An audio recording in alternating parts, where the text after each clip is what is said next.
اعوذ باللہ من الشیطان الرجیم، بسم اللہ الرحمن الرحیم۔ ناظرین و سامعین، السلام علیکم۔ امید ہے آپ خیریت سے ہوں گے اور ہمارے ویڈیوز سے استفادہ کر رہے ہوں گے۔ ناظرین، آپ سے گزارش ہے کہ آپ ہمارے نئے شروع کیے جانے والے channel blend of history English کو بھی سبسکرائب کر لیں اور اس کے بیل آئیکن پر کلک کر کے آل نوٹیفیکیشنز کی سیٹنگ کا انتخاب کر لیں تاکہ اس چینل پر پیش کیے جانے والے محمد و آل محمد علیہ السلام کی تعلیمات پر مبنی انگریزی کانٹینٹ سے محروم نہ رہ سکیں۔ ناظرین مکرم، امام محمد باقر علیہ السلام کی شہادت عالم اسلام کا وہ سانحہ ہے جس نے مسلمانوں کے درمیان علم و حکمت، درس و تدریس، جود و سخا اور کرم و عطا کے عظیم باب کو بند کر دیا۔ امویوں کو روز اول سے ہی آل محمد علیہ السلام سے بغض اور شدید دشمنی تھی۔ امام علی علیہ السلام سے لے کر امام محمد باقر علیہ السلام کی شہادت تک ہر شہادت میں براہ راست اموی حکمران ملوث رہے ہیں۔ امام محمد باقر علیہ السلام کے دور امامت کے آخری کچھ سالوں میں گو کہ سلطنت بنو امیہ اپنی بقا کی جنگ لڑ رہی تھی، لیکن اس کے باوجود امویوں کا بغض اور دشمنی آل محمد سے کم ہونے کا نام نہیں لے رہی تھی۔ کتاب تذکرۃ الخواص میں بیان کیا گیا ہے کہ امام محمد باقر علیہ السلام نے اپنے وقت آخر کو محسوس کر لیا تھا۔ اس احساس کے بعد آپ اپنی پھوپھی سیدہ فاطمہ بنت امام حسین سلام اللہ علیہ کے پاس گئے اور انہیں اپنی موت کی خبر دی اور فرمایا کہ اب میری عمر 58 برس ہو چکی ہے۔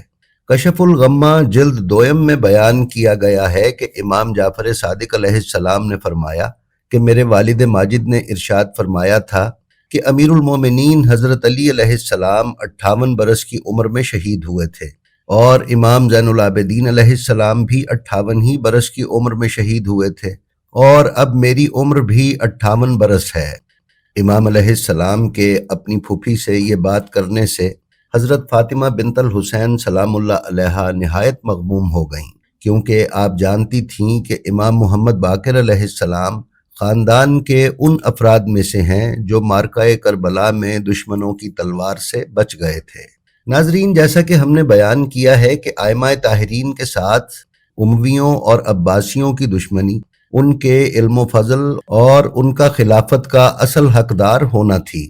اسی طرح بیان کیا گیا ہے کہ ہشام بن عبد الملک حج کے لیے گیا، وہاں اس نے امام محمد باقر علیہ السلام کو دیکھا کہ مسجد الحرام میں بیٹھے ہوئے ہیں اور لوگوں کو علم و حکمت سے بہرہ کر رہے ہیں۔ یہ دیکھ کر ہشام کی دشمنی نے کروٹ لی۔ پھر یہ بھی ہوا کہ دوران حج امام جعفر صادق علیہ السلام نے مجمع عام میں خطبہ ارشاد فرمایا، جس میں اور باتوں کے علاوہ یہ بھی کہا کہ ہم ہی زمین پر خدا کے خلیفہ اور اس کی حجت ہیں۔ ہشام جب حج ختم کر کے واپس شام گیا تو اس نے امام محمد باقر علیہ السلام اور امام جعفر صادق علیہ السلام کو دمشق بلوا بھیجا۔ علامہ باقر شریف القرشی نے اپنی کتاب حضرت امام محمد باقر علیہ السلام ولادت سے شہادت تک میں امام محمد باقر علیہ السلام کی شہادت کی جو وجوہات بیان کی ہیں، اس میں سب سے اہم وہ واقعات ہیں جو شام میں امام محمد باقر علیہ السلام کے ساتھ پیش آئے۔ وہ بیان کرتے ہیں کہ جب امام محمد باقر اپنے بیٹے امام جعفر صادق علیہ السلام کو لے کر دمشق پہنچے تو چند دن تو ہشام نے آپ سے ملاقات نہ کی۔ پھر آخرکار آپ کو بلایا گیا تو دربار کے ایک طرف تیر اندازی اور نشانہ بازی کی مشق ہو رہی تھی۔ ہشام نے حضرت امام محمد باقر علیہ السلام کو دعوت دی کہ آپ بھی کمان اٹھائے اور تیر اندازی کریں۔ امام نے فرمایا، یہ نوجوانوں کا کام ہے، جبکہ میں بڑھاپے کی سرحد پہ پہنچ چکا ہوں، لہٰذا مجھے اس سے معافی رکھیں۔ لیکن ہشام دربار میں آپ کو اناڑی ثابت کرنے پر تلا ہوا تھا۔ جب اس نے مسلسل اصرار کیا تو امام نے تیر پھینکا جو عین نشانے پر لگا، پھر دوسرا تیر پھینکا جو پہلے تیر کے آخری سرے میں جا کر پیوست ہو گیا۔ الغرض آپ نے یکے بعد دیگرے کئی تیر پھینکے جو کہ پہلے تیروں میں ہی پیوست ہوتے رہے۔ آپ کی اس تیر اندازی نے پورے دربار کو حیرت میں ڈال دیا۔ ہشام آپ کی کامیابی دیکھ کر جل بھن گیا اور اس نے آپ کے قتل کا ارادہ کیا۔ ناظرین، شام میں ہی پیش آنے والا دوسرا واقعہ یہ تھا کہ امام نے مسئلہ امامت پر ہشام سے مناظرہ کیا تھا۔ اور دلائل میں آپ نے حشام کو سخت ترین شکست سے دوچار کیا تھا۔ اس مناظرے کی وجہ سے بھی وہ آپ کے ساتھ بغض اور کینہ رکھتا تھا۔ اسی طرح شام میں پیش آنے والا تیسرا واقعہ وہ ہے کہ جس میں آپ نے شام کے سب سے بڑے عیسائی عالم سے مناظرہ کیا تھا اور اسے شکست فاش دی تھی۔ اس عیسائی عالم نے اپنی شکست تسلیم کر لی تھی اور آپ کے اس مناظرے کا چرچا پورے دمشق اور گرد و نواح کے علاقوں میں ہو رہا تھا۔ آپ کی اس کامیابی نے بھی حشام کے حسد کے لیے جلتی پر تیل کا کام کیا۔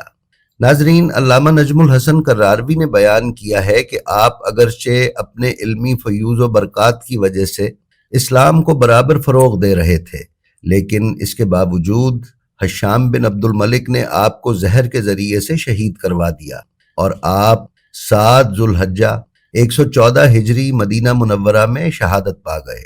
علامہ کراروی نے مزید بیان کیا ہے کہ آپ کی شہادت حشام کے حکم سے ابراہیم بن ولید والی مدینہ کے آپ کو زہر دینے کی وجہ سے ہوئی۔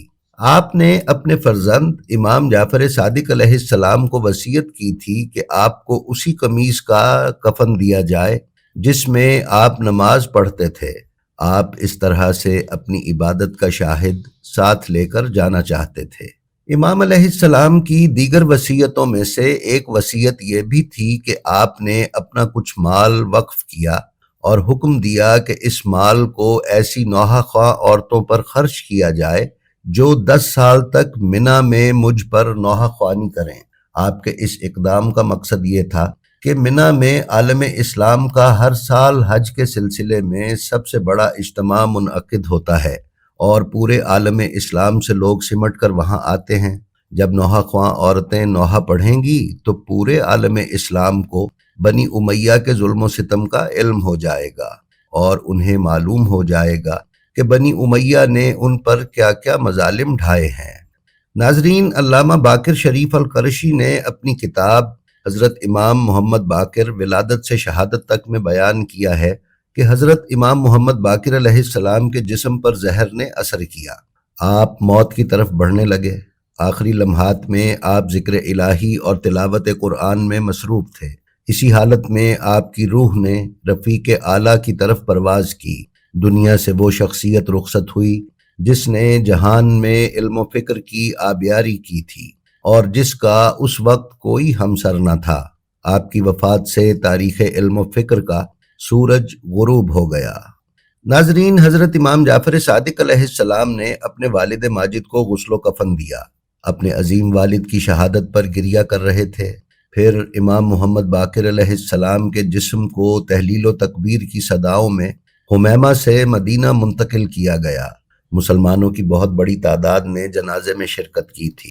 جنازے کا جلوس جنت البقیع پہنچا تو آپ کی قبر مبارک آپ کے والد حضرت امام زین العابدین علیہ السلام کے پہلو میں بنائی گئی۔ آپ کو آپ کی آخری آرام گاہ میں رکھ کر دفن کیا گیا۔ اس قبر میں آپ کے وجود کے ساتھ علم و حکمت بھی دفن ہو گئی۔ آپ کی شہادت عالم اسلام کے لیے سخت ترین صدمہ تھی۔ مسلمانوں سے ان کا قائد و رہبر ہمیشہ کے لیے جدا ہو گیا۔ ناظرین، علامہ نجم الحسن کراروی نے اپنی کتاب 14 ستارے میں آپ کی 4 ازواج کا ذکر کیا ہے جن کے نام ام فروہ، ام حکیم، لیلہ اور ام فروہ بنت قاسم بن محمد بن ابی بکر ہیں۔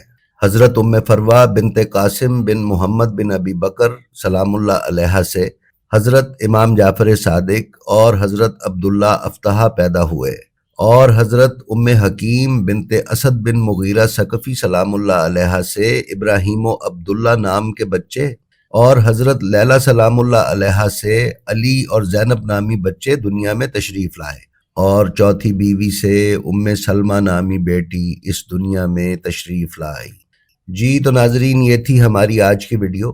ہماری آپ سے درخواست ہے کہ ہمارا جو ویڈیو آپ کو پسند آئے اس کا لنک اپنے حلقہ احباب میں شیئر کر کے علوم محمد و آل محمد کی ترویج و اشاعت میں حصے دار بنیں۔